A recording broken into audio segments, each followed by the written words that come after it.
ఓ పక్కన అనిల్ అంబానీ మీదన ఈడీ విచారణ, సిబిఐ విచారణ జరుగుతుంటే ముఖేష్ అంబానీ వాళ్ళ కొడుకు అనంత్ అంబానీ ఒక పెద్ద ఎకో పార్క్ని నడుపుతున్నటువంటి నేపథ్యంలో దాని మీద విచారణకి సుప్రీంకోర్టు స్పెషల్ ఇన్వెస్టిగేషన్ టీం ఏర్పాటు చేసింది.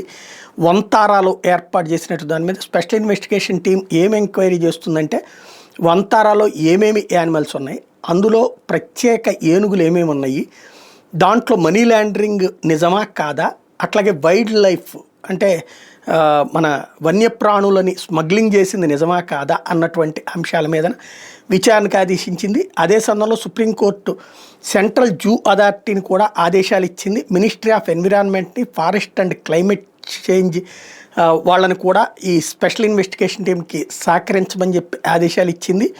సుప్రీంకోర్టు జడ్జి మాజీ జడ్జి నేతృత్వం జే చలమేశ్వర్ నేతృత్వంలోని బృందం ఈ విచారణ చేయబోతుంది. ఏదైతే ముఖేష్ అంబానీ వాళ్ళు ఈ మనీ లాండరింగ్ కోసం అని చెప్పేసి జీవకారుణ్యం పేరుతో ఒక అడవిని నడుపుతున్నారు అన్నటువంటి ఆరోపణల నేపథ్యంలో ఈ విచారణకు ఆదేశించింది.